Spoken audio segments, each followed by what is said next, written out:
Interesting. This is all posture. Yeah.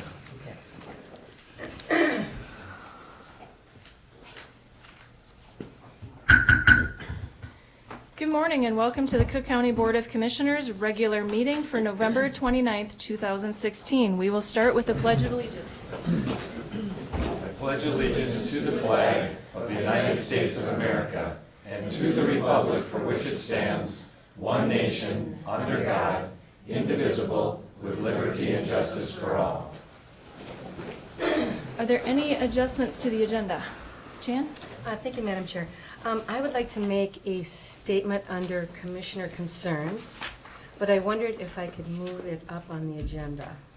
We'll leave it under Commissioner Concerns. Okay, thank you. And then Rob Eklund contacted me actually on Thanksgiving Day, so I will let you know what that conversation was about and if anyone has input on that. Commissioner Gamble? Thank you, Madam Chair. Just wondering under Commissioner Concerns if it would be appropriate there if we just have a comp study update, given we're moving into December. Yep. Should we put that under Jeff, actually? That'd be fine. Item B, comp study. Okay, anything else? Commissioner Gamble? Just motion to approve the agenda as amended. Can I get it? Commissioner Storley supports. Any further discussion? Any opposition? All in favor? Aye. All right, we have a lovely crowd here today for public comment. So just a reminder, public is welcome to address the county board on any matter of county concern. When invited to speak, please state your name, the topic you are addressing. Members of the public may speak respectfully for up to 2 minutes. The public comment period is limited to 30 minutes. County board members may ask or answer questions of the speaker, but issues shall not be debated during the public comment. At the board's discretion, the board may agree to schedule matters addressed during the public comment on the current board agenda or future board agenda. All discussion must be civil in nature and must be directed at the board, not at other members of the public. I do have a timer here to keep everyone on 2 minutes, just to be respectful to the public and the commissioners. I would ask my commissioners also to remember that this is an opportunity for the public to speak to us. Again, it's not a debate. I have the gavel ready, so when your 2 minutes are up, I'll just try to do a gentle tap for you to understand. If commissioners start to get in debate, I will also use the gavel, just a reminder at this time. So anyone from the public who would like to step up first? Mary's coming. I'm Hal Greenwood, and I've been chairman of the Cook County Loan Revolving Fund for many years. And as Brady will remember, I served as the County Fiscal Review Financial Officer with John Lindell for many, many years. And I've always had a strong interest for Cook County. I took Commissioner Bev Johnson down to Washington, D.C. on the in lieu of taxes, which is one of the most significant pieces of legislation that ever affected this county. And one of the observations I've made is I've observed Jeff Cadwell's performance, and I urge you to back him and support him because he's doing a good job. He's doing what he was hired to do, and please support him. Thank you. Thank you, Hal. Mary, if you could come up to the microphone just so we can hear you clearly. Sure. State your name.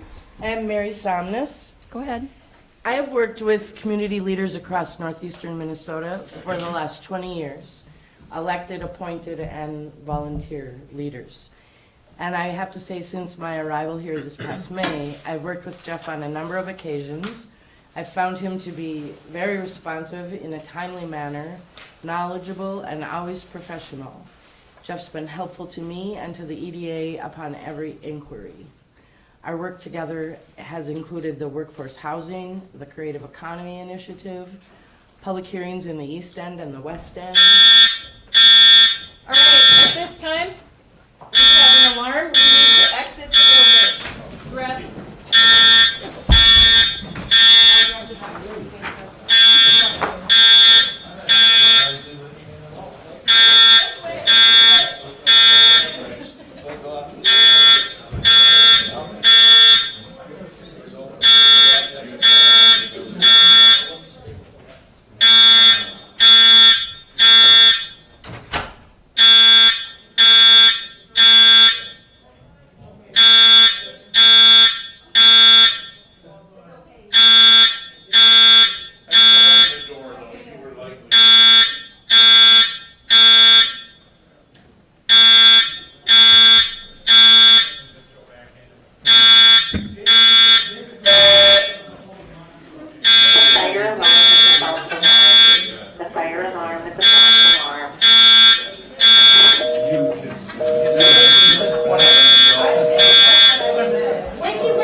Well, that was a good test.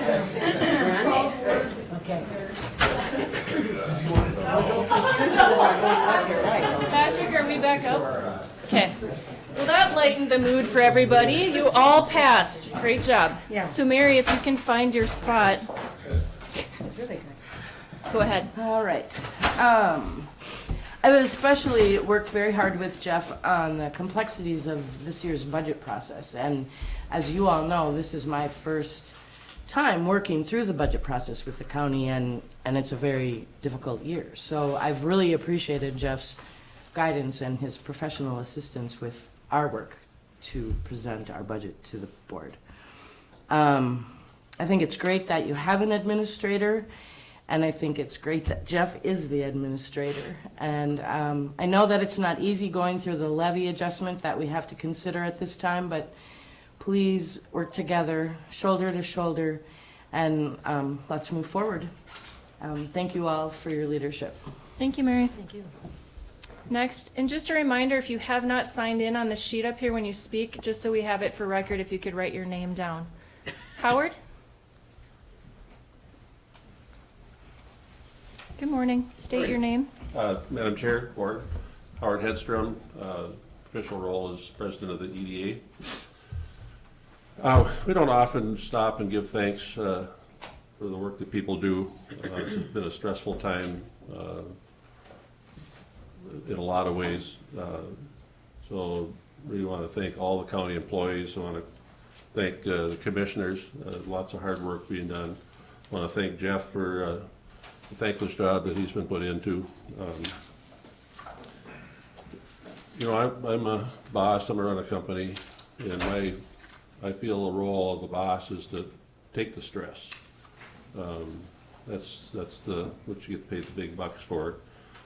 In my view, the board is the boss. So it's been a little disrespectful to publicly air problems, you know, the way it's been done here. I mean, you are the boss. You got to handle things. It's not good for the county. It's not good for the employees, and the commissioners. So I hope we can move forward in a more respectful manner and you know, just get the job done. We've got really good people here, up and down. I think, you know, you, the commissioners, have done, you know, it's hard work. It's a big job, a lot of responsibility. And you know, for the most part, I'm thankful for the work you do. But that goes all the way down to the courthouse too, you know, down to David Eckel fixing the fire alarm.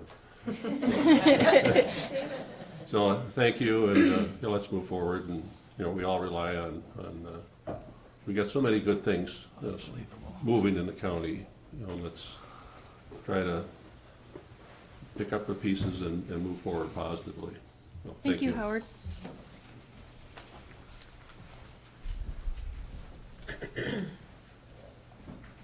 Thank you, Linda.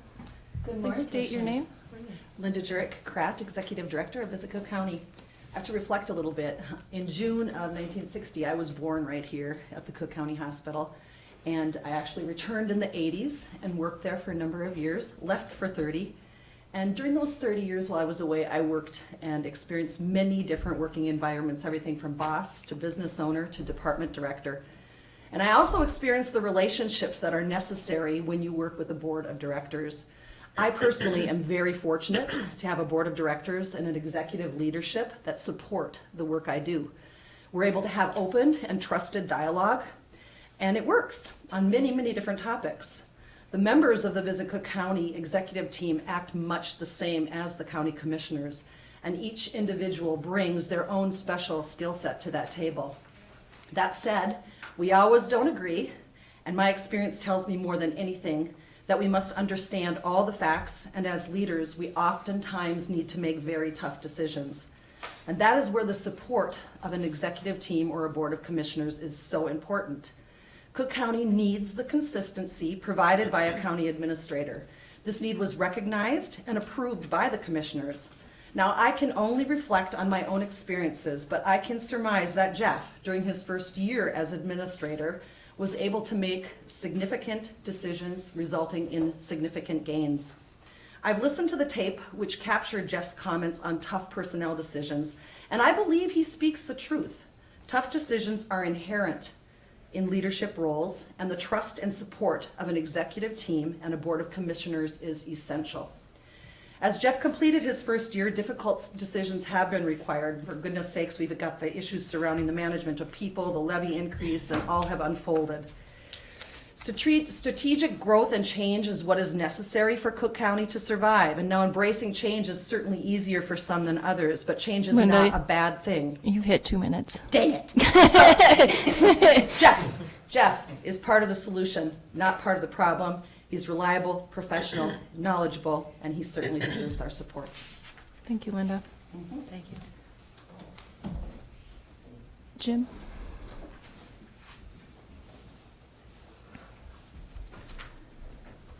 Please state your name. My name is Jim Boyd. I'm the Executive Director of the Cook County Chamber of Commerce. I'm speaking for myself, although if I'd had time to gather that board, I'm pretty sure they'd agree with what I'm about to say. Cook County has made so much progress in the last 4 years. We have built up a powerful head of steam in our effort to create a more prosperous, healthy, and united community. Our EDA has a number of exemplary projects underway, including housing projects that finally will make a dent in our most intractable economic problem. It's also working hard to bring true assisted living to our community. Grand Marais is moving ahead with a new comprehensive plan and getting ready for reconstruction of Highway 61. The county has a new land use plan, a new trails plan, and a new very smart website, and a half-cent sales tax to tackle a roads backlog. Investments being made up and down the county in new or expanded businesses, including an ambitious expansion plan at Lutsen Mountains to further enhance our somewhat precarious winter economy. The largest group of county residents is working diligently on plans to enlarge and enhance our arts and culture economy, which already makes an oversized contribution. Our schools just won voter approval for a bond issue and override levy that should do wonders to secure the future of our children. Our hospital and care center are nearing completion of a $20 million renovation and restructuring project. Visit Cook County has harnessed hard work and incredible talent to push our tourism economy to new heights. Our clinic continues to invest heavily in creative projects that aim to make us more healthy, safer, and more inclusive. Most of the county is singing a positive song and moving ahead, except at this moment for the county board, which seems intent on tearing down one of the most positive things it has done in recent years: hire a talented, thoughtful county administrator to remove direct political influence from the management of county affairs and to professionalize budgeting and planning beyond what the county auditor is capable of doing. To quote County Administrator Jeff Cadwell in that on-break conversation he had with Commissioner Frank Moe, "This is not helping. Please stop." Thank you, Jim. I'm not sure how you did that, but you hit 2 minutes exactly. Good morning, Harrison. Scott. Thank you. Madam Chair, Commissioners, I appear in front of you because I'm a seriously concerned citizen. I'm concerned that your HR and legal issues are not dealt with in executive session. I'm concerned that the media has gotten hold of that and made you look fractured, disjointed. I'm concerned that in a context where we're seeking grant funds from Minnesota Housing, DEED, IRRB, Greater Minnesota Housing, that this is embarrassing, and it is not going to make that effort any easier, I assure you. I'm concerned that you don't sort your issues out internally, and if there is a division, that you don't show some solidarity, both as a board, and you don't show the support of your chief operating officer. I have 3 suggestions. One, if you move it, you could retract what you did at the last meeting in terms of this 3-party commission to look at this issue. You could move to retract that. Second, if you're going ahead with it, move with dispatch and get it behind us. It's ugly and embarrassing. Third, show us the evidence of professionalism, consensus, and leadership that we think we're entitled to. Get it done. Thank you, Scott. Would anyone else like to speak to public comment? Please state your name. Good morning, Commissioners. I'm Charles Skinner from Lutsen Mountains, and I've been here, only 25 years, which compared to a lot of these people is a pretty short time, but it's been most of my working career. And in all of that time, I would say the biggest need that has largely not been addressed until more recently has been investment in the economy and our workers. We have a unique economy that's dependent on visitors, and that lack of investment has really showed up in kind of the hollowness in our economy that we see now. It shows up in our lack of school enrollment, lack of housing, and our shrinking private economy until very recently. To fix these problems, we need a solid partner in our county government, starting with our county board. And the key element in this is the county administrator. For many years, there was no county administrator. And that was a large part of the inability of the county board to move forward with these issues. Jeff Cadwell is smart. I've only met him once or twice. And he's skilled, as far as I can tell. And I don't think you're going to find a better county administrator. None of us are perfect, including you, including me. And I think that he's a great addition and what's needed to move forward with these problems. So, thank you. Thank you, Charles. Would anyone else like to speak to public comment? Anyone else? Thank you, community members, for taking the time out of your schedules to come before the board this morning. We appreciate your thoughtful input. As a reminder to those watching, public comment is available for you also. For anyone that was unable to approach the board for public comment, as you know, the board is always open to your questions, requests, emails, and comments. You can reach all of us. We're available through the county website to send us emails and let us know how you feel. And as long as I'm talking about meetings, we have Truth in Taxation on December 1st at 6 p.m. that you are all welcome to also attend and talk to us, the county board. We appreciate your input. Thank you very much. At this time, I will bring it back to my board members and back to the agenda. Is there anything anyone would like to remove from the consent agenda? Can I get a motion, Commissioner Motion Gamble? to approve consent agenda is presented. Commissioner Storley, second. Any discussion? Any opposition? All in favor? Aye. Motion passes. Diane is not here. Brady, flight inspection. As you can see from the attached, this is something that's really required when you change your airport in a structural way, as we did with the new runway. So this flight inspection was planned and first carried out in September, but it didn't go exactly as planned. There was equipment issues that did not allow it to be completed, and so they need to complete it now, and in fact, they've actually done the flight. But we need to approve the agreement for the additional costs for the return flight to test the equipment, the PAPIs and the RILES. Don't ask me to define those, please, but they guide the plane in. So there's an additional cost for the second flight, as you can see in the contract, $6,897.95, which KGM, the contractor, will pay for. So if you approve the agreement, we'll not make the payment to FAA until we get the check that's, I guess, on its way, so. Okay. That's what you approve. Thank you, Brady. Discussion, Commissioner Storley? Thank you, Madam Chair. Well, I guess we have to be flexible when it comes to little bits of news here that we weren't really planning on, I guess, but anyway, I would certainly support it. Commissioner Gamble? Thank you, Madam Chair. Brady, do we have a document that defines that commitment on the part of KGM?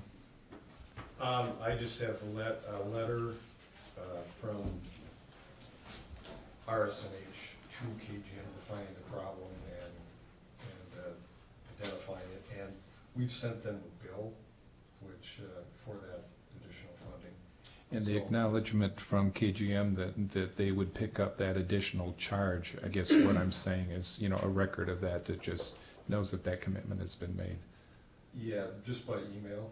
I don't have a paper. I basically have RSNH's letter defining that to KGM, and they have told us that, yes, they've agreed, but I don't have a letter back from KGM. We Yes. didn't require So is the acknowledgement on part of KGM by way of an email that you have, which serves as the record that they've said yes in response to the additional charge? And a willingness to pick that up? I'm believing that from our consultants, RSNH. Okay. They've assured me, and they've defined it all in the letter. I can give you a copy of that too, which makes it pretty clear. And we'll not pay it until we receive their money, so that'll be I guess, the definition of their acceptance. Yeah. And I They've understand. not, from everything RSNH has told me, they've not balked at this at all. They totally accept, Yeah. you know, what happened. And in what came in our packet by way of information, it addresses, you know, the situation and the costs associated with it, and references that KGM would do this. I'm just wondering where's the, you know, something that speaks to that issue, and what you're saying is Yeah. that you have assurances that in fact that'll We're- take place, and that's. Yeah, since it's all arranged between our consultant who's managing the construction project Yeah, and the contractor, so we're trusting that okay, they've done that. thank you. Commissioner Moe? No questions. Commissioner Severson? Thank you, Madam Chair. No questions. I am ready to support. As soon as I shuffle through the right approval here. I would like to move to approve an amendment to the flight inspection agreement with the FAA for the new runways and authorize the board chair to sign the agreement. Second. Any further discussion? Any opposition? All in favor? Aye. Motion passes. For 85B. So this is our quarterly general fund budget review. It's a little later than usual, elections, but as always, the first two pages are the operating departments. And just to get to the summary first, if you go to the bottom of the second page, you'll see Department 822 miscellaneous, and then you'll see the totals, subtotal budget. At 3/4 of the year, we're at 74% expenditures, which is not unusual. We're usually fairly close because most of it is payroll. But then I'll highlight a few things and just stop me at any time if you have any questions. Back to the beginning. Court administrator, we spent 75% of that. That's those court-ordered costs. In the auditor treasurer department, our expenses are right on, but the fees are higher. That's, I mean, our expenses are at 73%, but even there, it's mostly our audit fees. In general finance administration department, 81. The revenues are high. Those are our investments are higher than we expected. Some good news. In data processing, expenses are at 84%, and that's that MSIS hosting fee for our AS400, which we've already approved. Down on Department 101, recorders, unallocated fees.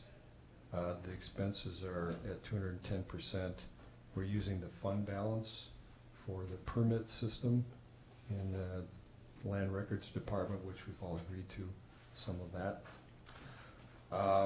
Sheriff's Response Unit, expenses are at 180%. That's the trailer, the emergency trailer we approved for them to buy. And they're getting some grant money for that. Down to County Jail, Department 250, revenues are extraordinarily high.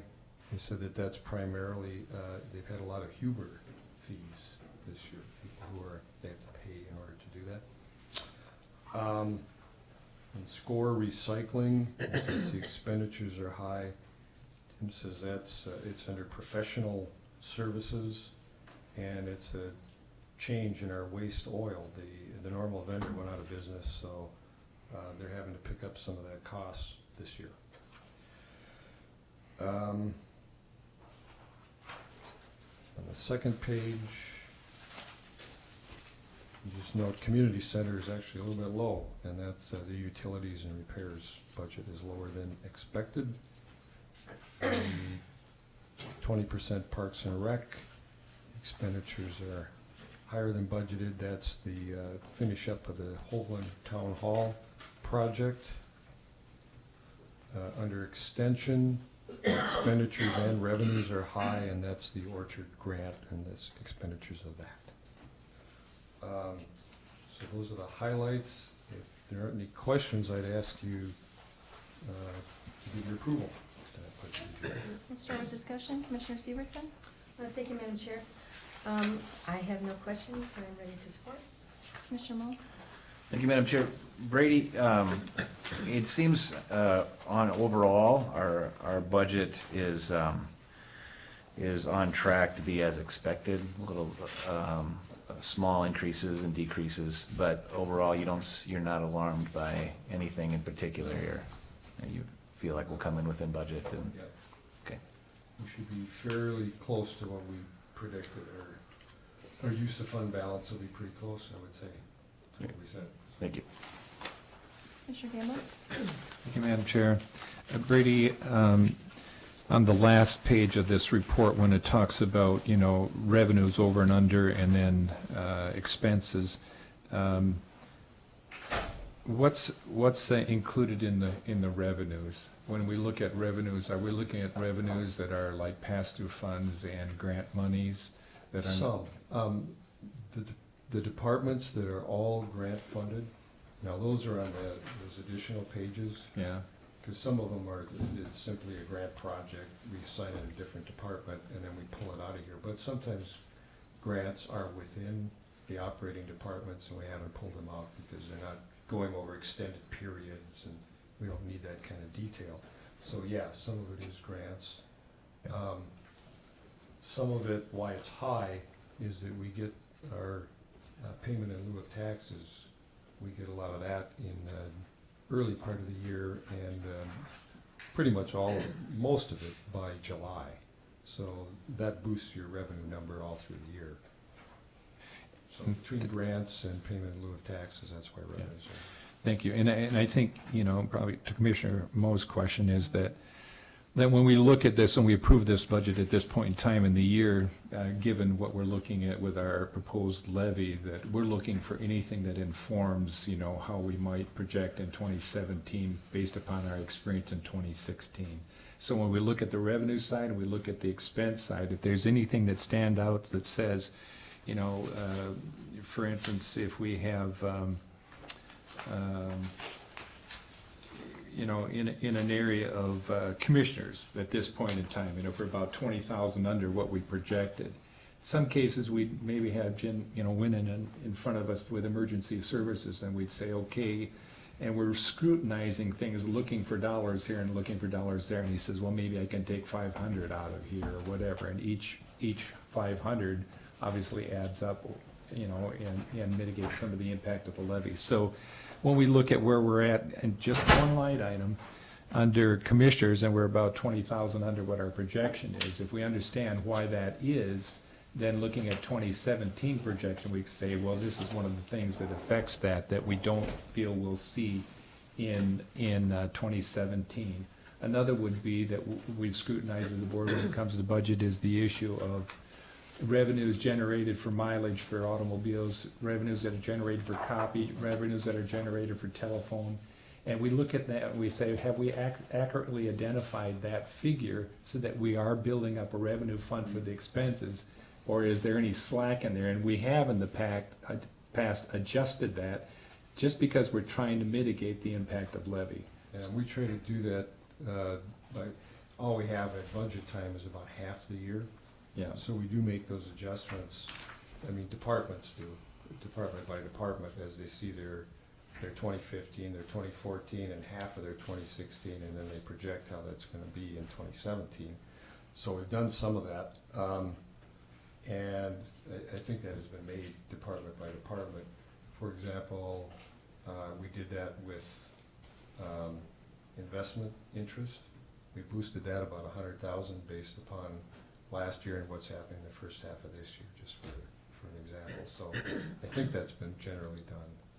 And this is quarterly, so under commissioners, it doesn't have our quarterly meeting or our annual meeting in there? Right. No, a couple of the things that are, the significant underage there is mileage. You're at 63% Yeah. mileage for 75% of the year.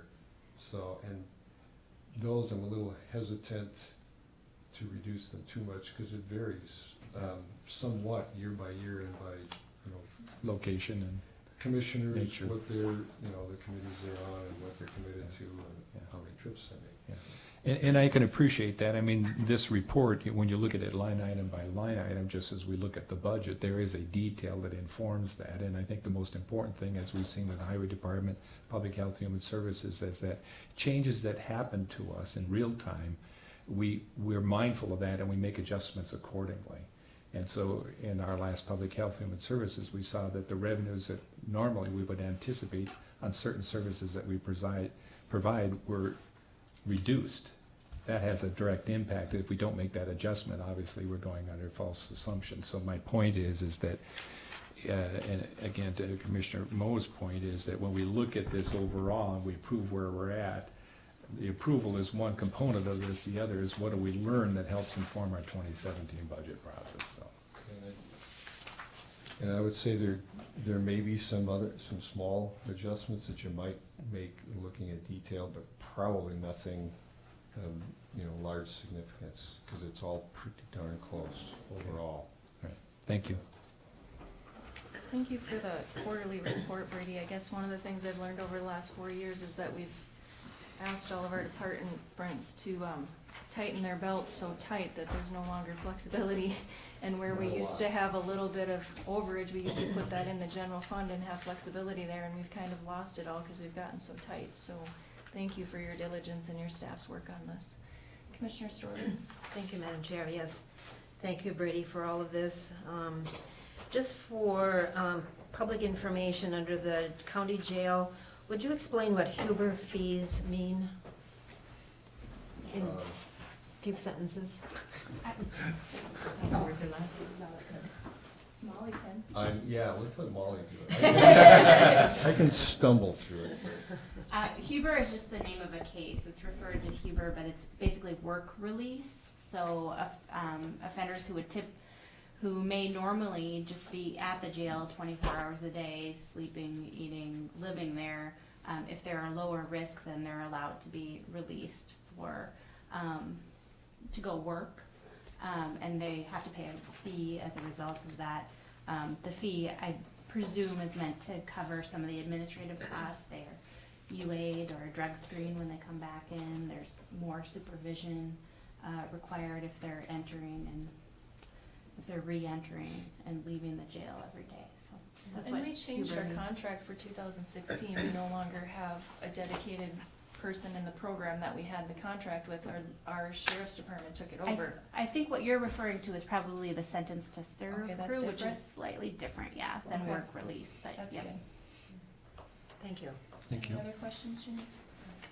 Can I get a motion? Motion to approve the 2016 third quarter general revenue fund budget review. Support. Commissioner Gamble seconds. Any further discussion? Any opposition? All in favor? Aye. Jeff, do we know if Diane's coming? Madam Chair, I don't know that we need Diane here to, I think her request is fairly straightforward on the request before the board, and Commissioner Gamble, you can represent serving on that advisory board. I think we can take that action without Diane being here, if you're comfortable with that. Yep. Yeah, and I think, thank you, Madam Chair, and Jeff, the process is one where that board will entertain different applicants to serve on that board, and it comes with recommendation to this board, and so basically, we just need to approve the recommendation coming from the board. Okay, so the recommendation is approve Molly Lafreniere to be the new Cook County Community Center Board trustee member. We'll start with discussion. Commissioner Storley? Thank you, Madam Chair. I think that's great that she is willing to work on it. Commissioner Gamble? Ready to support? Commissioner Moe? No questions? Commissioner Severson? Thank you, Madam Chair. No questions. I would move to approve Molly Lafreniere to be a new Cook County Community Center Board trustee member. Need a second? Second. Commissioner Moe was faster. Any further don't need to do it. discussion? Any opposition? All in favor?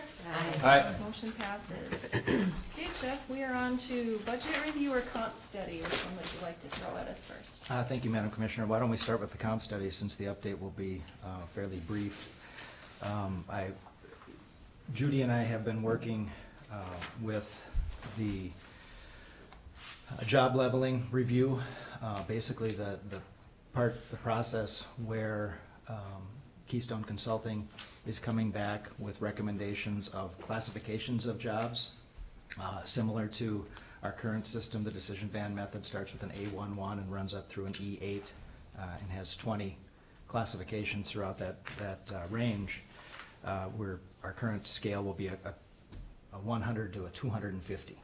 So it's oddly symmetrical, because we have 20 classifications currently. We'll have 15 classifications in the future. There are presently 6 classifications not being used. So when we take a look at the preliminary results, we basically see the same normal line of distribution of job responsibilities throughout the organization, which would be predicted. There are a few jobs that moved potentially up or down, and the way that those numbers were created, those classifications were created, was based off of the job descriptions that were submitted and the interviews that were conducted with the staff. So we are in the middle of working through the process with department heads to review the hierarchy within each department. And part of the difficulty and complexity of the problem is everybody is thinking 2 or 3 steps down the road in the process and wondering, how is this going to equate to wages and salary? And we need to make sure that we back up and understand where we are in the process. And we're really simply looking at the job leveling and the classification at this point. We should have all of that information into the consultant this week. I think there are going to be a total of 5 to 8 jobs that we're going to ask them to review based on disconnects from what we expected, or significant changes that we didn't expect. So we'll ask them to review those job descriptions. There may be points in time where the job description is, or the leveling is weighted heavily on the education and experience that's laid out in the job description. So in some places where we put education and experience as being required, but we know practically and realistically what we meant was education and or experience, that makes a difference in how that's classed. So we want to go back and test the job descriptions to make sure that they accurately represent the needs of the organization, and that's what this review process will be.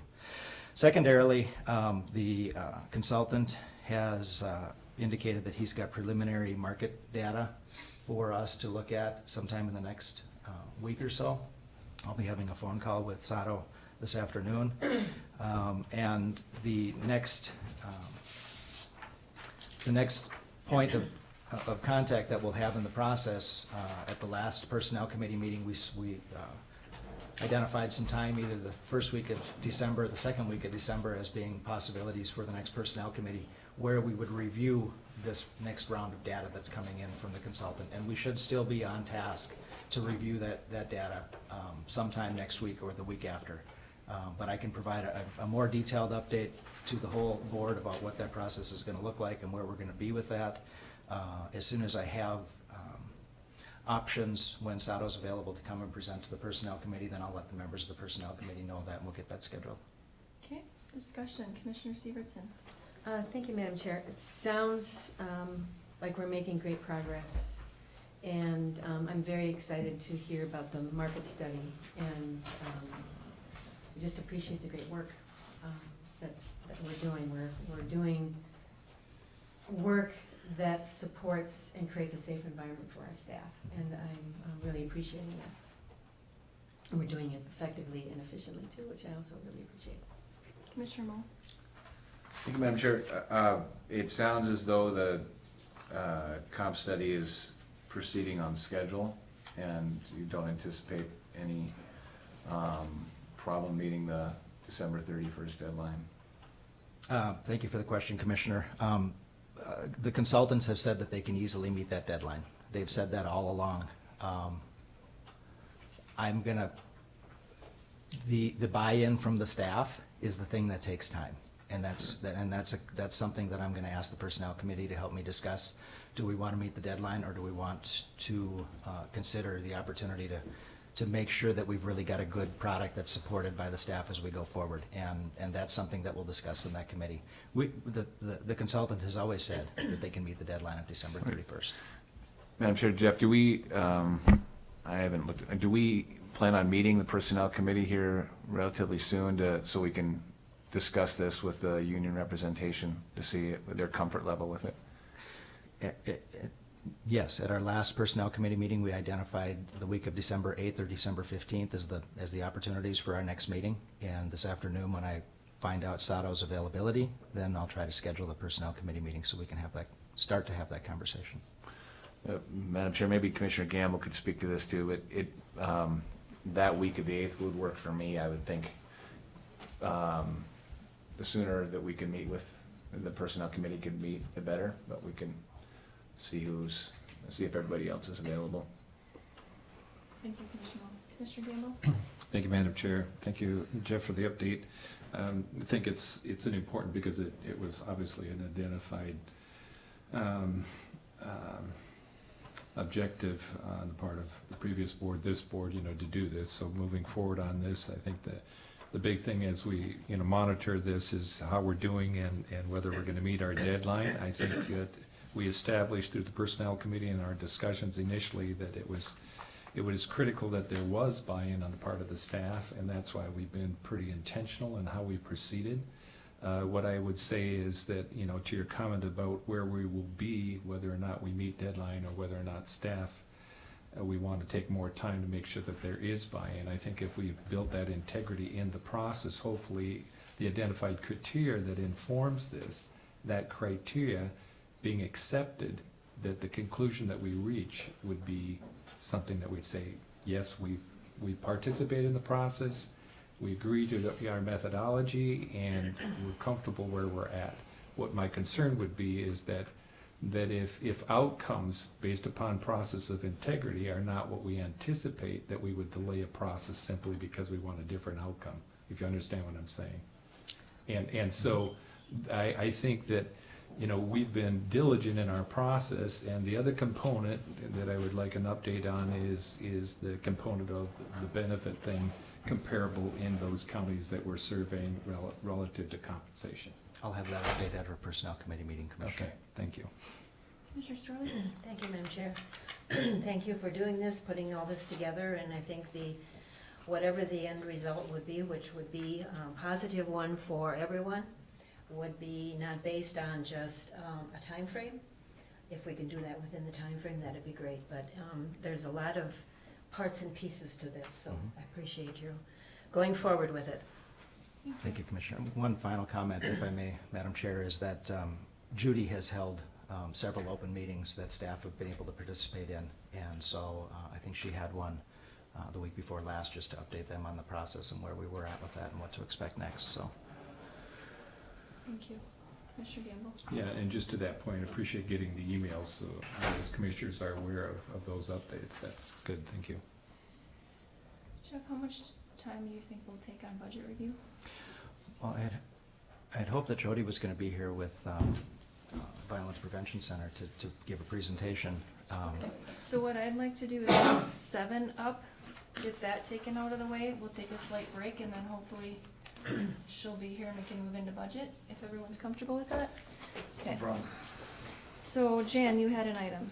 Yes, thank you, Madam Chair. I have a statement prepared in response to last week's meeting, which I found very disturbing.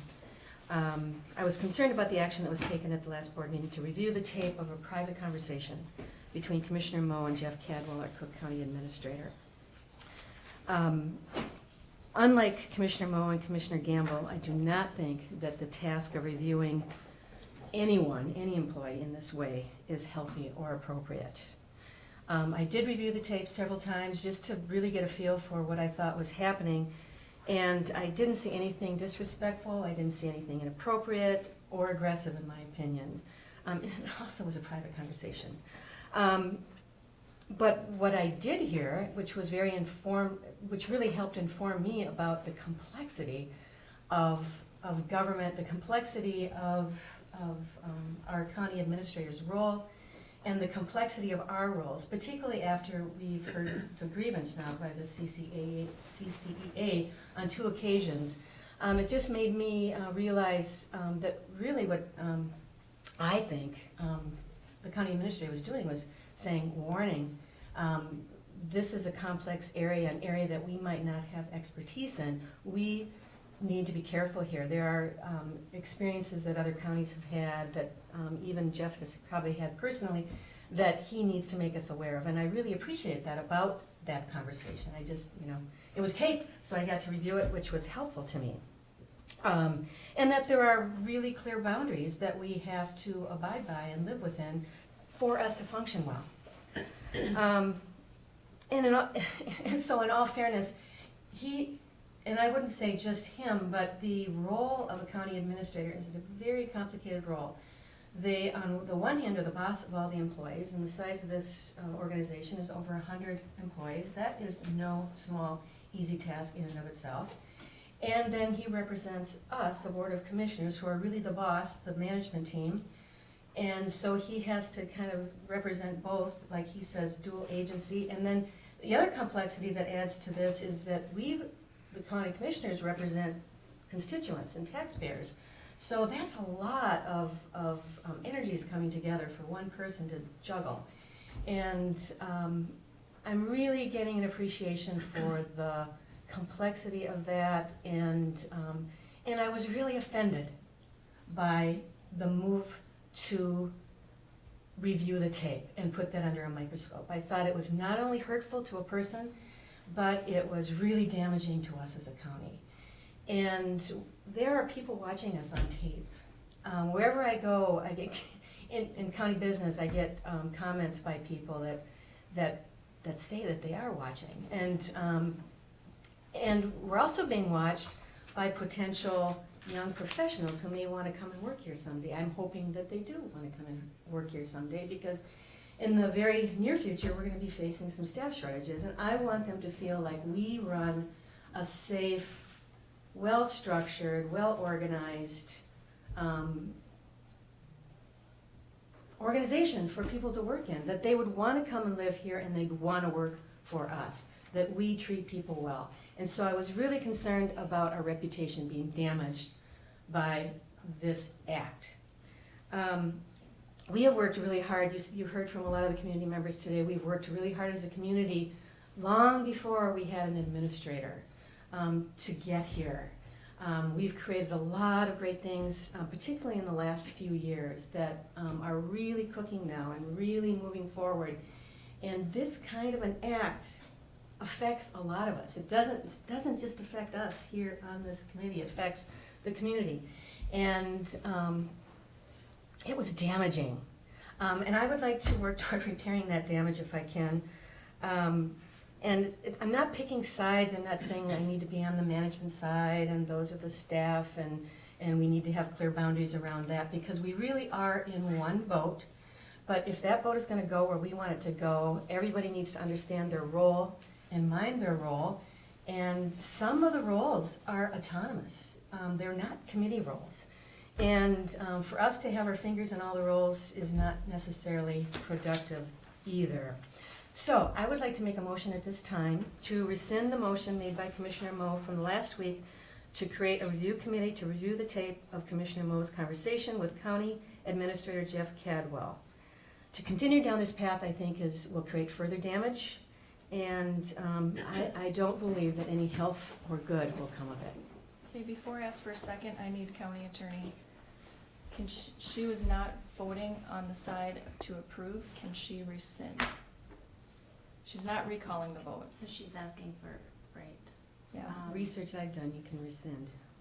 that's what I believe. You're not asking to recall the vote, but I just want to verify with Molly before I ask for a second that that is a correct motion. So you're essentially voting to abolish the committee. Right. And I apologize for not seeking counsel, but it's happening so fast, I wanted to nip it in the bud as quickly as possible. Okay. In these circumstances, I think that's allowable. Okay, so we have a motion, do we have a second? Second. Commissioner Storley seconds, so we'll move to discussion. Commissioner Storley. Thank you, Jan. Commissioner Severson, I appreciate your thoughts in this. It is very, I guess I would say disturbing. I think that there are situations that have, even though we want to be transparent, have become quite public. And I feel that, yes, people are looking at us to be the guides for the county. And I think there are things that we need to address when it comes to our employees. We need to be fair in that situation. We need to understand where they're coming from. With the personnel committee and then with the unions, it's all kind of very complicated. And I need to know more and understand more about that. So I appreciate your thoughts. It's kind of been drilled in for the last couple of years about building trust with staff and us building trust here. And so I don't know why I didn't think of it sooner. I Googled the other night how to build trust with staff. I kind of feel after the last meeting we got to a breaking point maybe. And so I found 7 steps to rebuild the workplace trust. And the article starts with ways that we ruin that trust to begin with. And so covering mistakes, gossiping, hoarding information, leaking confidential information, micromanaging, sending mixed messages, shooting the messenger, shutting down others, taking credit for others' work, and throwing others under the bus. I don't feel that our administrator has done, I mean, maybe we all make mistakes. I think everybody gossips. And I think that it's a learning process. But when I looked at this list and thought about it, including myself, I'm not picking on anybody. This board has done everything on this list. So, kind of along your sentiments, Commissioner Storley, I hope that we as a board can come together and be better for us and for our employees. Commissioner Gamble? Okay, first to the point of, as to procedure, my understanding is that a motion that is made and has been passed by the board, that on the subsequent meeting to follow, the first meeting to follow that meeting at which a motion is approved, that any commissioner that is on the affirmative side of that motion is able to recall. But that's not the motion Jan made. I moved to rescind. It's not She the same. moved to end the committee. Okay. So it's, yeah, that's what I was getting. Well, clarification it's, on. I think it's a matter of semantics in the view that the committee, the initial motion was to establish a committee, and now we're having a motion to rescind that motion. And I would say from the clarification of understanding, according to Robert's rules, that would be questionable. That's just the point of order. As to the issue of trust,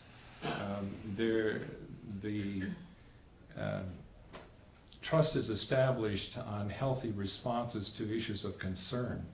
And we have seen in the process actions that the board has taken that there hasn't been a willingness to try to address both respectfully and honestly issues of concern. And so I feel that there are steps that we take that we're entrusted with as people that have been elected to positions of responsibility to ensure that we do create a culture of trust.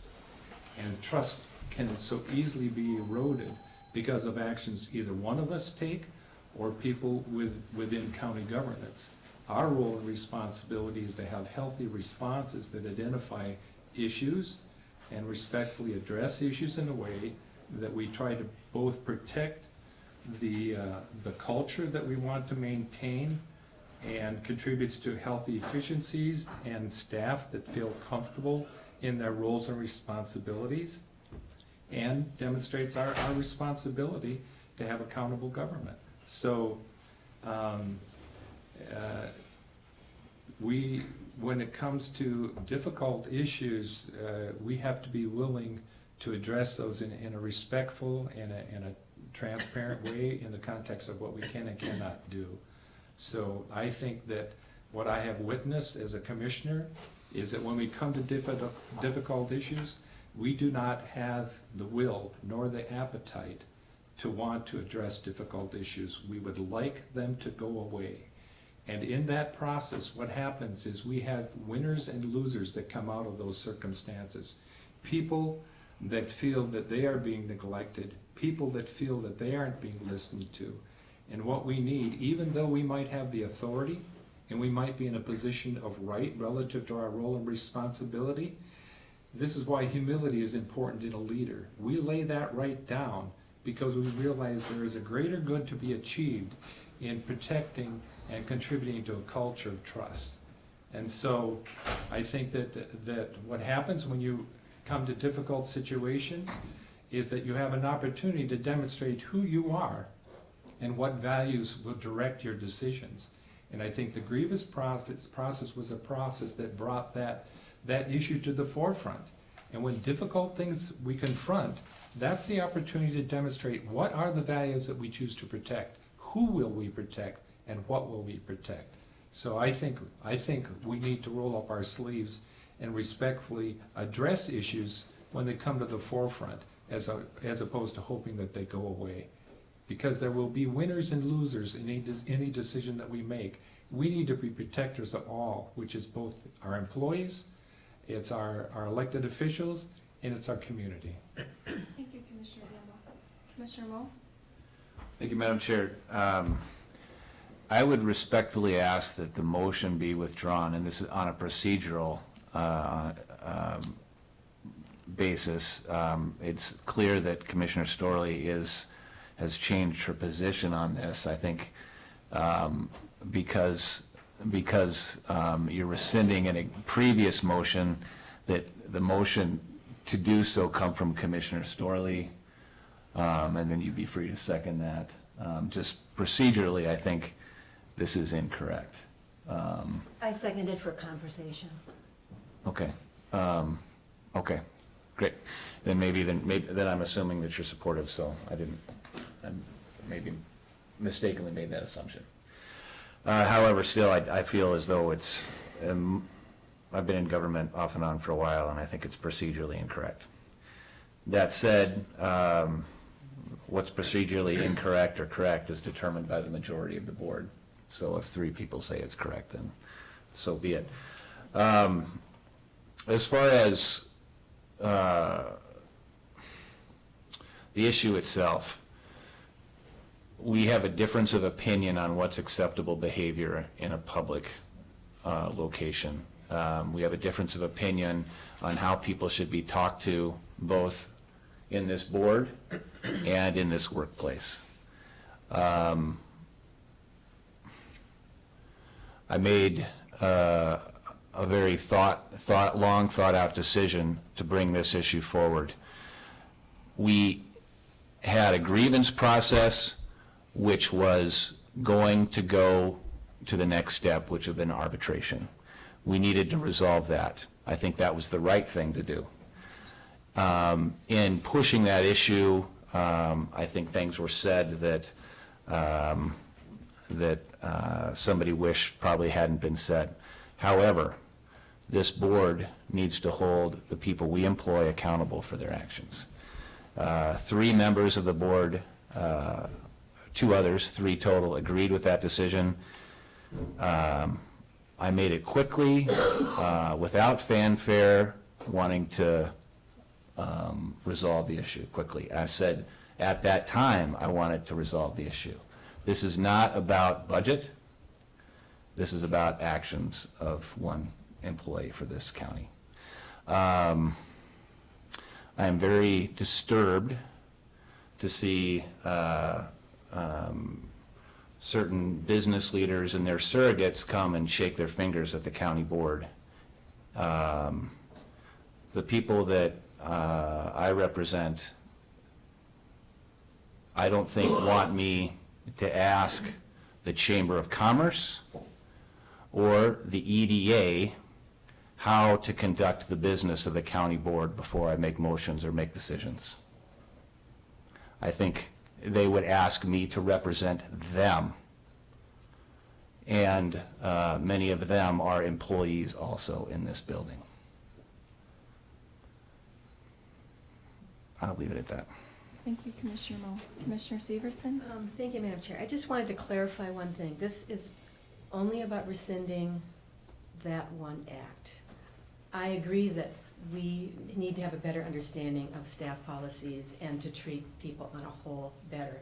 I agree that the grievance process was, in fact, I think we handled it well. We did it.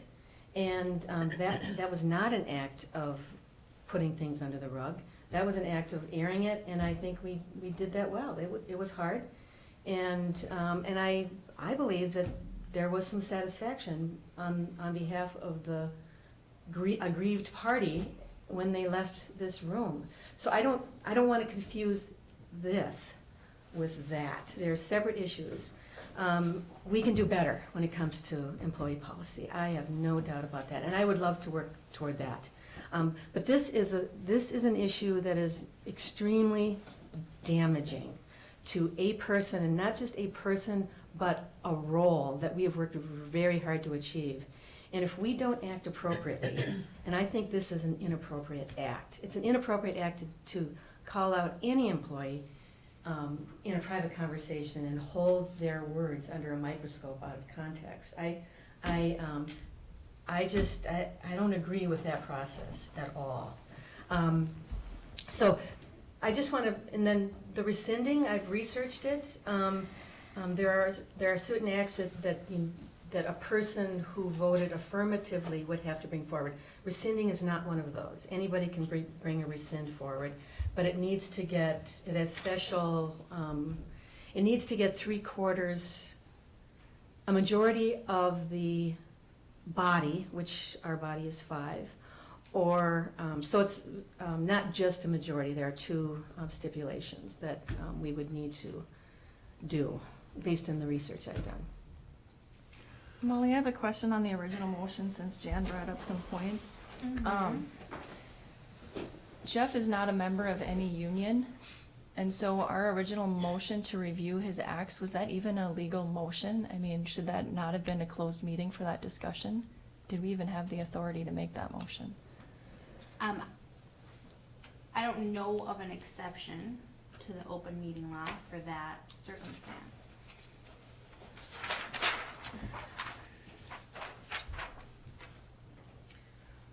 Madam Chair, if I might?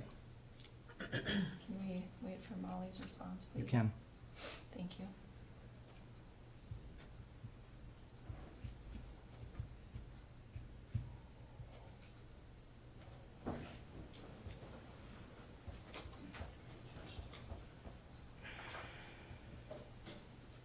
I mean, I think Mr. Cadwell has presented me with some statutory language that could be interpreted a couple different ways. He's telling me that he disagrees, essentially. Do we need to close the meeting for employee review? Do we need to, I don't know what we do next. I need Kelly. What's under consideration right now is the establishment of a committee to review the actions of the administrator.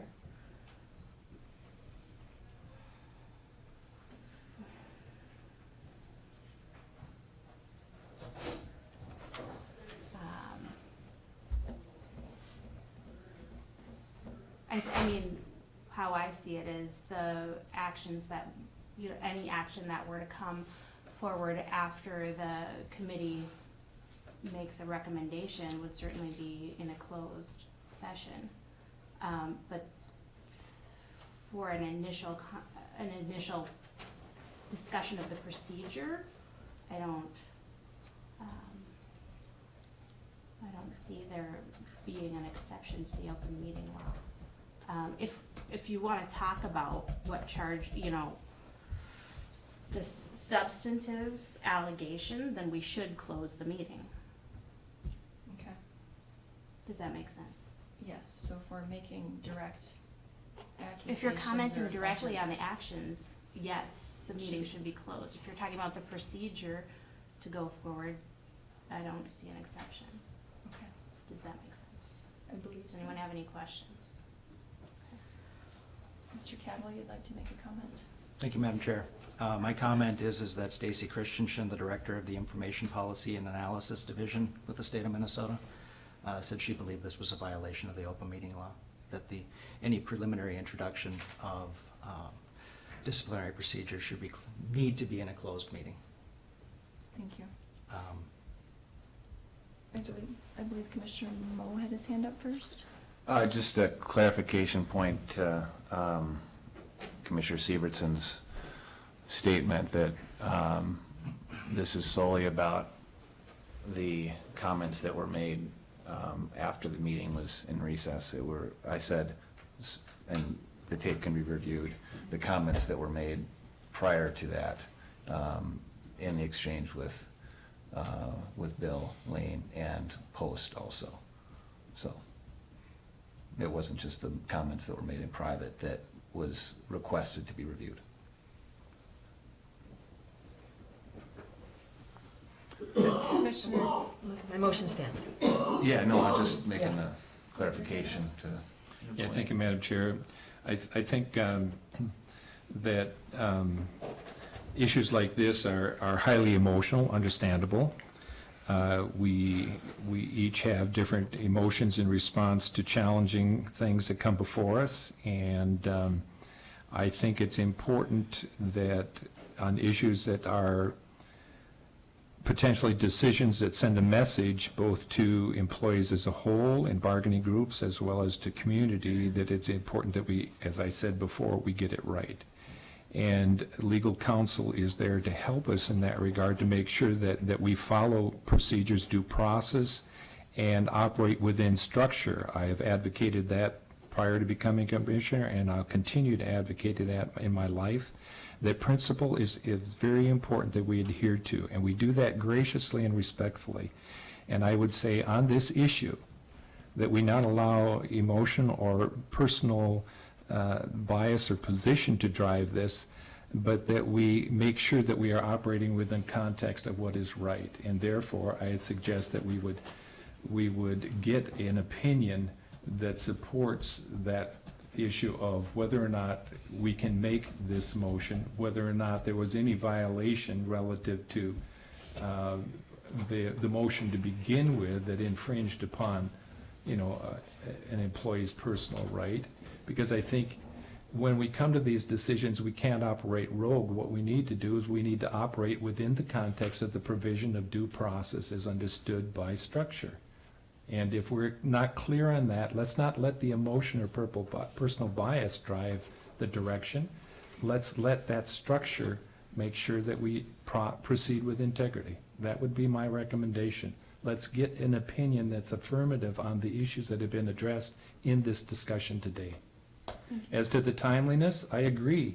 And following the meeting, the last meeting when the motion was made, it's out of respect for all parties involved in this regard and our responsibility entrusted to us as commissioners. We do have a responsibility to be timely in this regard. We were coming on a holiday that affected our ability to do that, and that was unfortunate. But we deal with the hand that we've been dealt, and so just, there's no intention to drag this out. It's to be responsive and to be respectful and to demonstrate that elected officials do take their responsibility seriously. my only concern with that committee was that when the motion was made and passed, all of the commissioners had not reviewed the tape, and so decisions were made without all the facts. So I apologize for that. Commissioner Moe? Thank you, Madam Chair. To Commissioner Gamble's points on whose legal opinion we accept here or we take into account. We have a county attorney who has been elected by the county, just as all of us have been elected to represent the districts we represent, and we have an auditor treasurer whose presentation of the budget we also accept because he's the elected official responsible for doing that. So I would, we have a county attorney, and I would ask the board to, and as you know, I have not always agreed with their interpretation, but I would ask this board to respect it. Okay, we have a motion and a second. Any further discussion? Any opposition? Opposed? We have 2 opposed. Those in favor say aye. Aye. Motion passes. Committee dissolved. Okay, Rob Eklund is such a hardworking person for this community. He sent me a text on Thanksgiving, not to say gobble gobble. His text was, "The chair of the environmental committee is looking for recommendations for reforming the DNR and MPCA from counties. Let me know what you and your board have to share." So, I know they will convene again at the beginning of next year, so if you have items, I have talked to Tim Nelson in our land services because this affects his department. We are going to put together some information for Rob to bring forward. So if you have anything, if there's any situations you've come across or anything, please get them to Jeff so that we don't violate any open meeting laws or serial communications. And then Jeff and Tim and I will get that together and get it to Rob as soon as possible. It's very important that we work on that. It's very nice to hear that there are good things happening with our government. And then we have small commissioner's office. Jeff, are you addressing this or Brady? Brady? Just a request for our staff to use that commissioner's office. We've run into space crunch and all the time since we gave up the back room of that office, and especially during times like elections, et cetera. So I haven't seen commissioners use that office very often, and this would be the if you can manage without it, it's the lowest cost solution. We could try to build cubicles and soundproofing, et cetera, which are expense. This is basically a no expense. It might be a test to see how it works. Okay. Discussion, Commissioner Severson. Thank you, Madam Chair. So, I think it's a great idea. But for clarification, how would there be like a sign-up sheet to use the office kind of thing so that? No, one of the staff would move over there. Oh, it would actually be used permanently. And I think there's enough. And Madam Chair, Commissioners, the thought was to provide a workstation in the auditor's office for commissioners to use when they need to come in and print or set stuff down, or a chair. But we're asking to relocate one of the members of the auditor's staff into the commissioner's office. Thank you. Seems like a good idea. Commissioner Moe? Thank you, Madam Chair. I use it maybe every other week for briefly, just because it's the most convenient place for me to sit and work. If we had a location, that we could sit and do work. And I also keep, there's one filing cabinet with shelves that I keep a lot of the county business in, so I don't have to bring it back and forth to Hovland. If we just still had that available, then that would be no problem. Commissioner Gamble? Thank you, Madam Chair. I think that commissioners that are in districts that are farther removed from the courthouse, it's a service, provides a convenience for them. I think it's something can be worked out to be mindful of that staff that need a place every day, it makes sense to be able to do that from an efficiency standpoint, but it's easy for me to say because I'm here and I won't be here. Commissioner Storley? Thank you, Madam Chair. So the other end of the county, I use it also periodically. So maybe we need to get together and make sure that all of your records, and I don't have any records in there, but just things that would maybe be past history pertaining to the county would be transferred. Now, Brady, do I understand it's going to be in your office, or it's going to be on the other side of Courtney? Or physically, where are we going to be?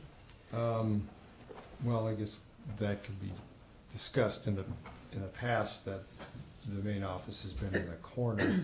The open space is between the two corner offices there, and that's what I would expect. make the most sense, but we can look at that. It doesn't have to be that way. It was just the assumption, but.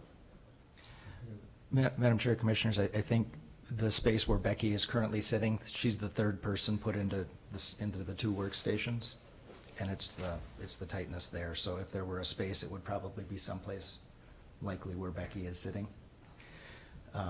And this is, as Brady mentioned, this is a temporary fix. Maybe it's a trial fix. Long-term organization within the auditor's office and the state space and the staffing is something that we want to consider when we look at a comprehensive facility plan. When we're looking at building at space, we're also going to take a look at organization of the existing space. So that's part of that process, but that's something that we're looking at long-term. So Brady's had some questions and comments from staff about noise levels, about the ability to concentrate, and the thing we can pin is that we've got one more person working in that same space than we had prior to December of last year, and that's what we're trying to accommodate. Will we be moving Judy in there? She seems like the one that needs the most privacy with the doors closed. Or have you not decided who's moving yet? Yeah, I think people, Or are you gonna You know, have a when- lottery? Windows, yeah, she's set up there currently, and, people always prefer to have window space. I've got a volunteer who's not concerned with window space, so I guess Okay. I just think it makes sense for her to be in there with the delicate subjects that she needs to talk about. Okay, so just consensus, everyone comfortable with that at this time? The general premise, Madam Chair, I would like Brady to come back and let us know where, especially Commissioner Storley and I would be able to, do work when we're still here, is private conversation space part of that? Um, Or workspace? No, we could always, I'm not gonna speak for Commissioner Storley, but I could always use another room. There are rooms available in case I do need a private meeting, but pretty much to sit down and Yeah. and I don't just do think paperwork when this room is busy. Workspace, yeah, I don't think workspace would be an issue, but we'll look at exactly how it would lay out. Okay, thank you, Brady. So we have commissioner reports, meeting notes, and meeting updates. Anyone have meeting updates? Okay, Commissioner Moe, are you available tomorrow morning for the radio? Yes, I am. Okay, so with that, we will take a small break, and Jeff will see where VPC is, and then we'll come back and dig into budget. So we will come back at 10 a.m. Institution center portion of the request.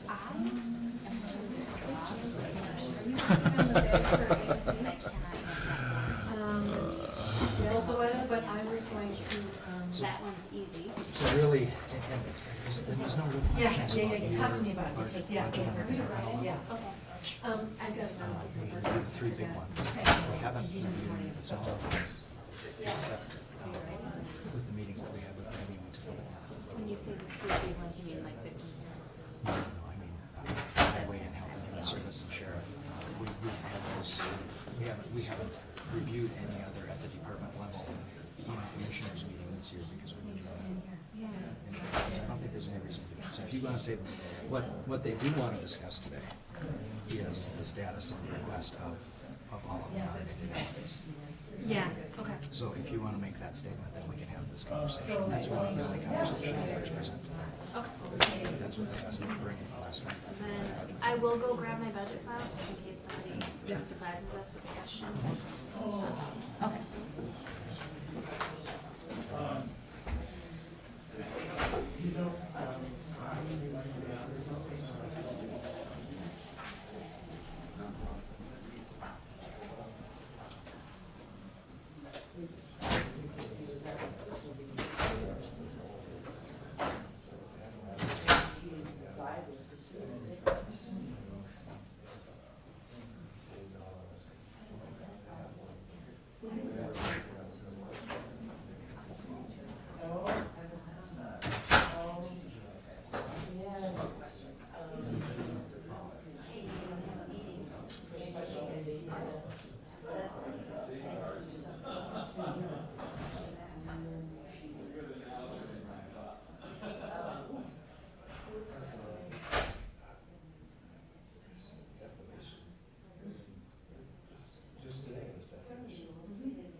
important in this county. I mean, like in Duluth, for example, you know, you have the county, but, you know, Duluth is really driving most of the show. I mean, you guys are the only government up here of any size. So you have so much.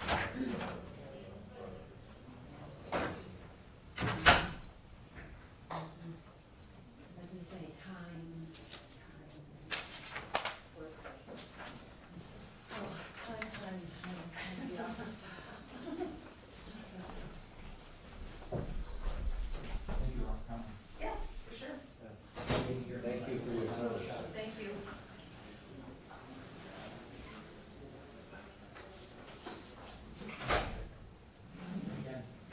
Of course.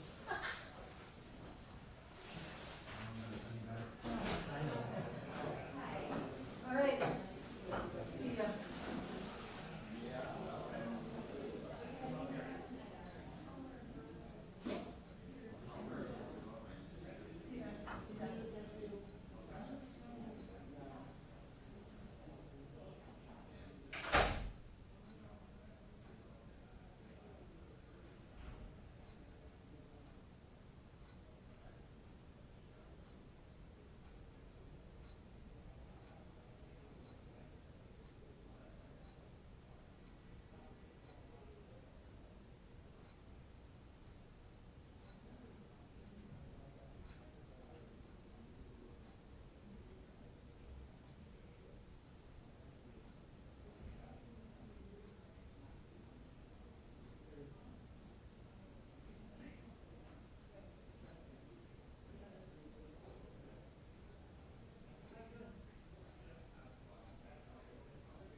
She's in the city, she's picking up her new car.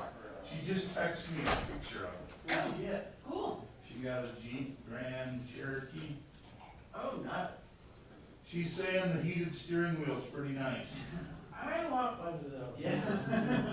I've heated seats for the first time, and last winter I was like, I was doing that would be nice. That's what you're. She won't even look at a car without heated seats. But the heated steering wheel is something new and she seems to take a liking to it. You could take your mittens off. Mhm. She'll be disappointed, I don't think she can still drive it all the way to the house, but Oh, I don't even know. hell, I can barely get my truck in right now. She can't drive the Murano, can she? No, I gotta go back Friday and get the truck. It's sitting at the cities. Oh, okay. I got a guy up the hill that might be interested in it, I don't know. I hate selling used cars locally though. I gotta get rid of I've got my old red Ford, and I don't know if I can sell it because it's Ford owns a car. Yeah. Why did I still even have that? Yeah. And the Jeep's still going, huh? Yep. Good. Yeah, doesn't seem to be, it's just starting to rust out. Yeah, well, they all do. That's the issue with them. Jeeps especially, or just Yeah, cars? well, just cars. I sold my Chevy pickup to some people up in Holcomb, but, you know, I gave them such a good deal on it, it's like, even if it only lasts 2 weeks, you can't come and say, I gouged you on it, you know, I just hate selling something. I was getting jam snacks and they look delightful. Money for junking? Fresh fruits. Are you sure I could give you $100 for it? I got a title. Did she bring weapons in here? Yeah, please give me $100. It used to be better. Yeah, but now it's, you absolutely have to have a title. He won't take any junk car without a title. I'm jealous of you. People been scrapping stuff that's just been parked on the side of the road. And Jealousy's not a helpful feeling. I scrapped my new station wagon.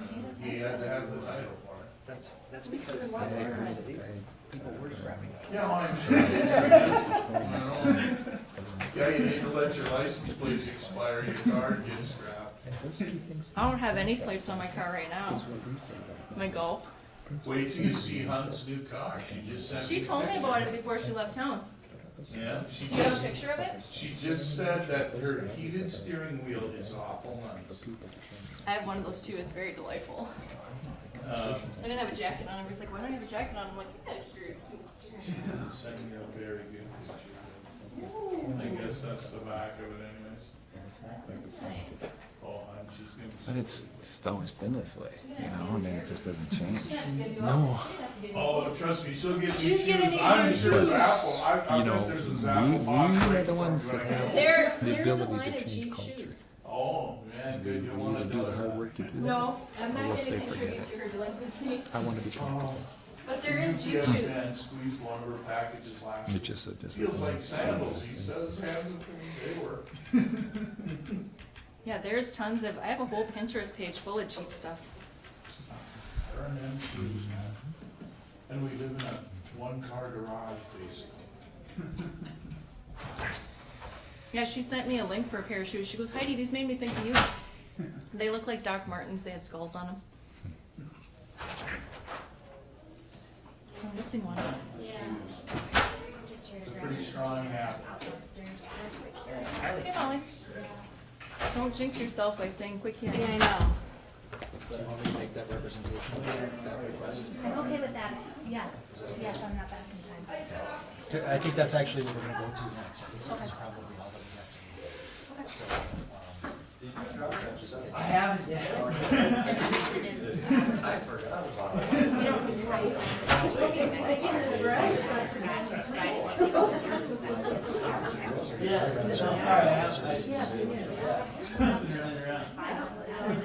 It is, we may come as a gas for a match, so we don't have to specify this. I didn't know. That's not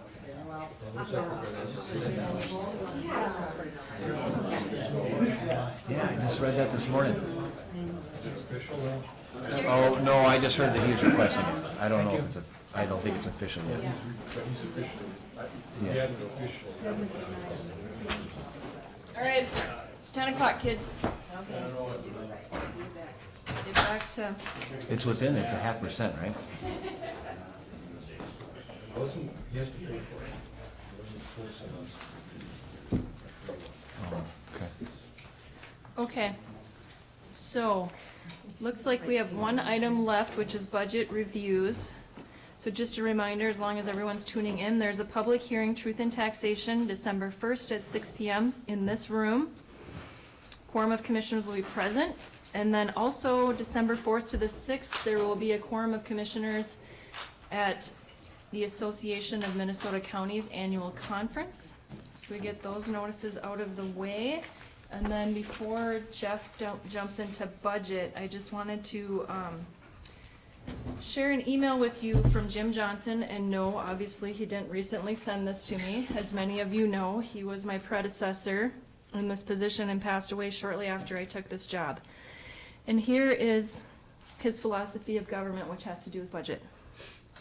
Government is nothing more than the things we all decide to do together for the common good. What are the things that we do together? They include schools, transportation, communication, court systems, social services, public record keeping, public safety, parks, energy systems, public health, planning and zoning, environmental protection, resource management, common defense, monetary stability, and others. Most of these things are more economical when we do them together than when we do them as individuals, and they create an ordered society. You have a right to expect that your local elected representatives will constantly examine, evaluate, and fund these things, and assure that they fit into the common good. Use of tax dollars to maximize benefit for the whole community, like plowing roads, is easy to justify. While their use to benefit a few, like Wall Street executives, is not. Every decision that we make has an element of common good versus individual good. The closer it comes to common good, the more it needs to be supported by government. And that is from Jim Johnson. Jeff, budget.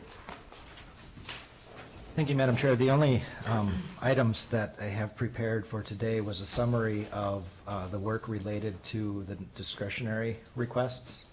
And in your packet, you had a sheet that identified the 2016 final discretionary grants and the 2017 preliminary discretionary requests.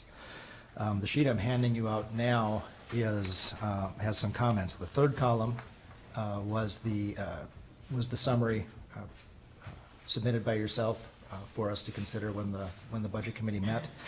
The fourth column is kind of the consensus of the Budget Committee, Brady Powers, Commissioner Siebertson, and Commissioner Gamble, and myself when we met a couple of weeks ago to review these things. I want to make a couple of comments because I had a couple of requesters make changes to their request in the meantime.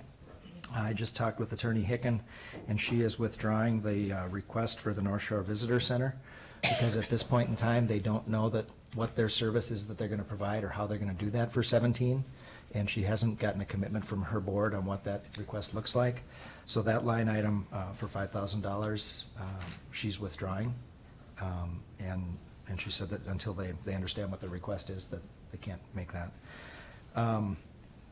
The Violence Prevention Center, and Jody was going to be here today, but she had at one point talked to me about the fact that they had sufficient funding to provide their services, but any funding that we were able to provide would enhance the services that they're able to provide. So I had a conversation with her since our last Budget Committee meeting, and at the Budget Committee meeting, I think I represented basically the first half of that statement, that they had said they had sufficient materials and did not need support from the county. And I asked Jody to please come and tell this board that, because I know this board has appreciated people coming and saying, we found a way to provide our services. But she did also then, when I had a conversation with her since that budget meeting, saying any amount of support that we got from the county would go to enhance those services. So although the Budget Committee recommendation doesn't represent anything on that line, if we look at the bottom line, and our goal was to get down to $170,500 is what we granted last year. Requests were for a total of $252,600, and the board made a motion to fund no more than the amount that was granted last year. So our initial goal to meet that is to reduce those requests, and that's simply from the discretionary nonprofit North Shore Visitor Center down to Birch Grove Foundation, under that number of $170,500. So that is the update of the information I have at this point with this. Commissioner Storley? Thank you, Madam Chair. So the 5,000 that is taken off the list, would we put that on for the violence prevention? At the board's discretion, there is room to do that and still meet the goal of $170,500. Okay, well, that would be something I'd like to consider. Let's see, going down further, so, okay, that's all the questions I have. I agree with Commissioner Storley that I would like to move it to the Violence Prevention Center. You know that I adore the Violence Prevention Center. But if they have enough funding, I'm okay with us not giving. I will give personally. But I would like them to be considered when they have a tough time. And I think that that's their policy. When they need help, they ask for it. When they don't need help, and according to what Jeff has said, they can make budget without our help.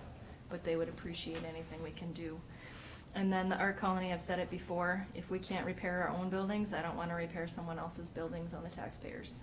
So, But otherwise, great job, you guys. It was tough work, and we gave you limited input, so thank you. Commissioner Gamble? Thank you, Madam Chair. I said it when the Violence Prevention Center came to us last year and said, you know, we can make our budget, but we're just concerned that if we don't continually get this amount of money, it'll go away. And I said, no, we should respect that kind of, you know, being upfront with us. And certainly they've demonstrated consistently that they express, as Commissioner DeKirk has said, when they need it, they say so. When they don't, that's what we're looking for, is that kind of forthrightness. And as to the board's discussion and the, you know, charge to the budget committee, it was, we don't want to spend over the $170,500 that we did last year, but that was not our goal to maintain that, given where we're at with a levy of 19.9. Our goal is to try to reduce based upon an analysis of all requests and budget line items and do the best that we could do. So we had asked if commissioners had recommendations as to how they would see the discretionary dollars. They could forward those recommendations. We incorporated that into our discussion. I have my position on various things, and it certainly falls below that $170,500 figure, which from my perspective and to Commissioner Jim Johnson's discussion about, you know, the prioritizing and the greatest good, that's where we are. And there are counties that have had to say no to a lot of these things that are on this list simply because of prioritizing and trying to balance both the level of service that we provide in the community and encourage in partnership with organizations in other ways other than having it be the levy that is the only way we can support these organizations. So again, I've got my position on some of these requests, but I'll leave it at that. Commissioner Moe? Thank you, Madam Chair. Thank you to the Budget Committee for doing this difficult work. A couple of points. One is, I know the very important work that the Violence Prevention Center does. And if we don't have $5,000 request in our budget, I would ask that the board be open to them if in next year they come before us and are in a difficult situation, if we can hear them and possibly grant their needs if they in fact have one. That's a service that we can't afford to lose here in Cook County. The other point I have is we have some requests from local arts organizations, and it's recommended that we fund WTIP and the Grand Marais Playhouse, which are both very valuable, but not to fund the Music Association, which is also valuable and does programming countywide. I would ask that we fund them all evenly, and if we're gonna cut one, that we cut them all, or if we reduce that area, then we reduce it evenly, as opposed to reducing just one. I think that's a choice that's, I think, unfair. And so I would ask either we return it to their $3,000 request, or that we reduce WTIP and Grand Marais Playhouse to a point where we can still fund the Music Association to the level of $2,000. Commissioner Severson? Thank you, Madam Chair. Yes, this process, I think, was probably more restrictive than I would normally be, but in lieu of the 19% increase in levy this year and the levy and the bonding for the school passing, which I'm so grateful for, I just felt like it was a big responsibility to make some serious cuts here. And it's no offense to any people. I would agree with you, Commissioner Moe, on perhaps the North Shore Music Association could be added. I don't feel strongly one way or the other. I just wanted to tell you that the reason I didn't put them on there is I felt that it's a small amount and they could probably easily raise that amount if they just tweak their pricing structure a little bit, which is, kind of gets into micromanaging, so I don't need to go there. So I mean, I'd be happy to add that in if you felt it was important to you.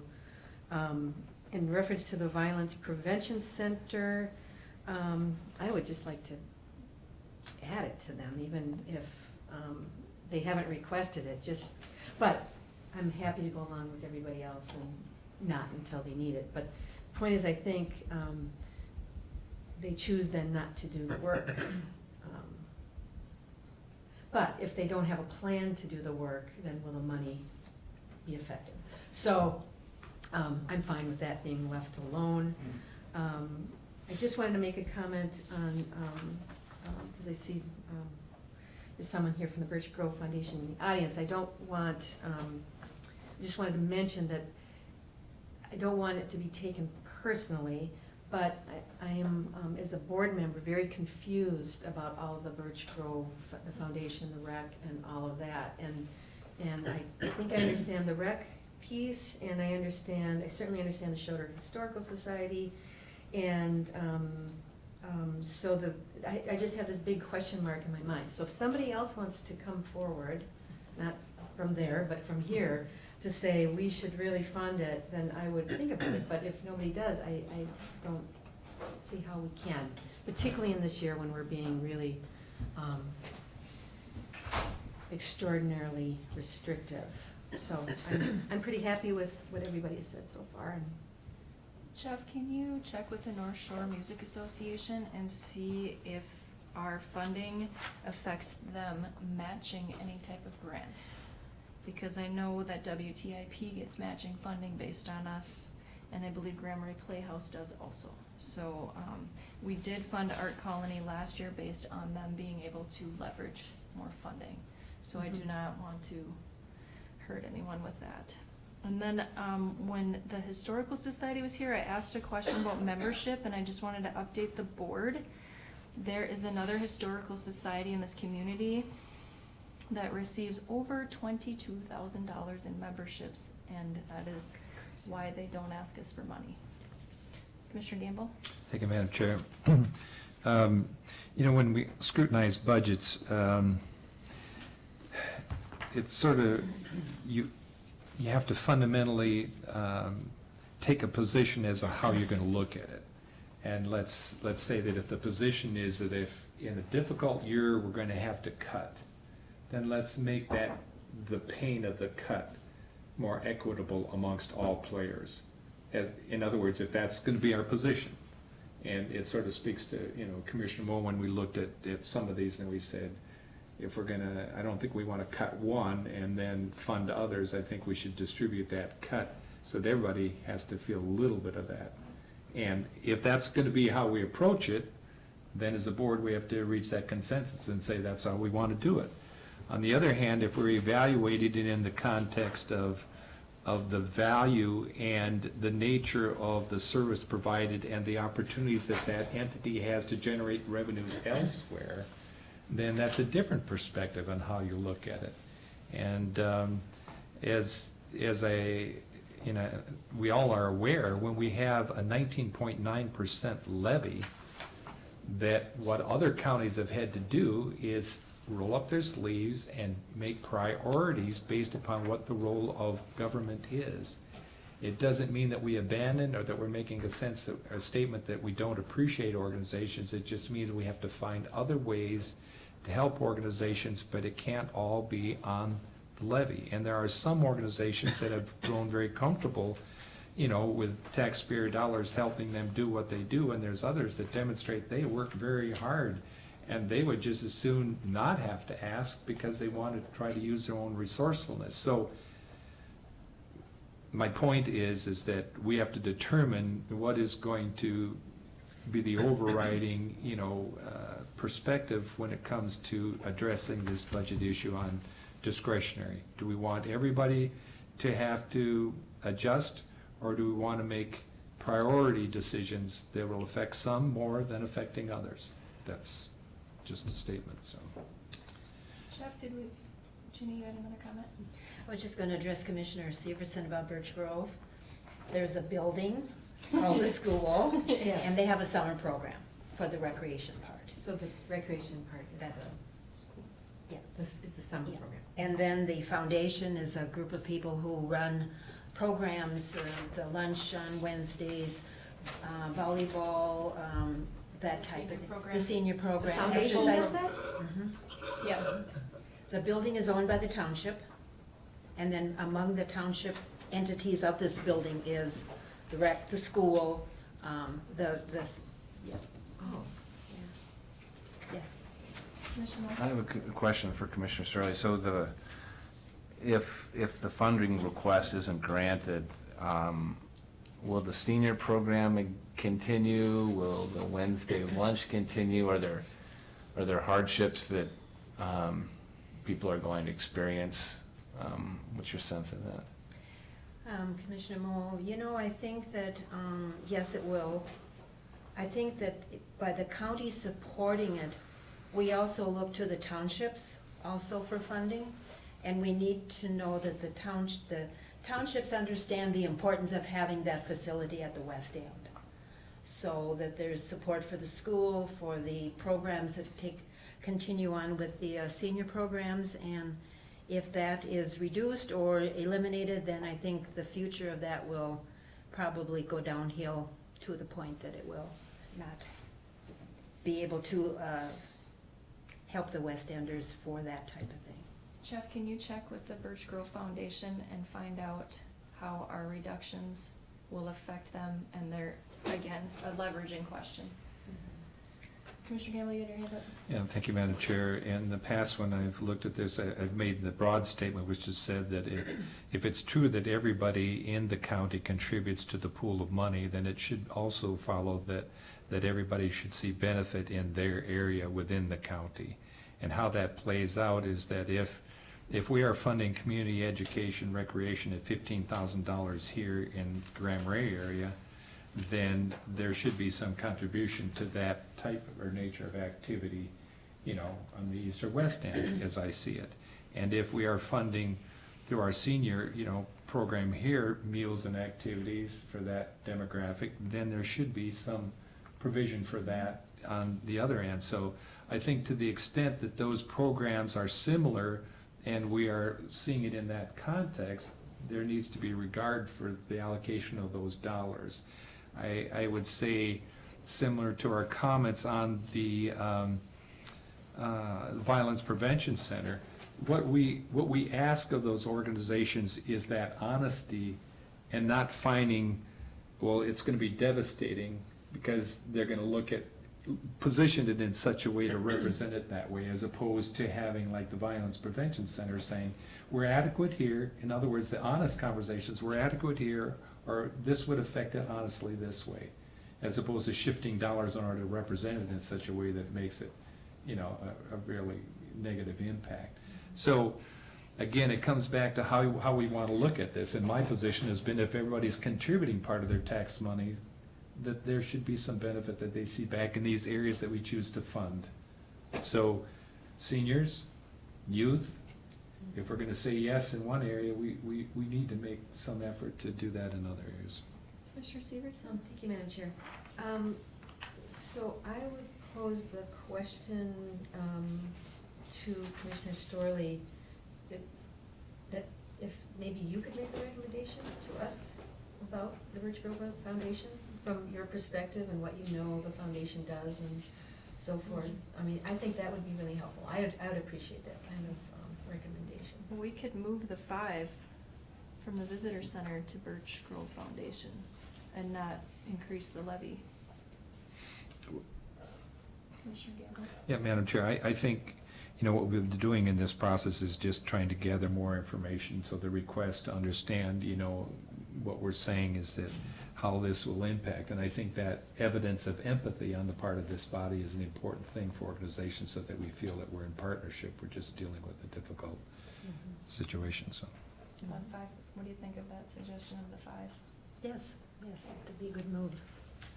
Any more, Commissioner Severson, any more input or? No, Okay. I would just, Okay. you know, what your recommendation is, I would Mhm. consider it. Okay, thanks. We're just in a tight spot right now because I this know, is already in right. the updated levy and we have the, Yeah. amount of movement. I know. Jeff, do you have anything else for budget updates? I do not, Madam Chair, other than the reminder that we'll have materials available probably Wednesday afternoon for the Truth and Taxation hearing, and I hope that people attend that meeting. Okay. With that, with no other business, can I get a motion to adjourn? So moved. Seconded by Storley, all in favor? Aye. Thank you very much.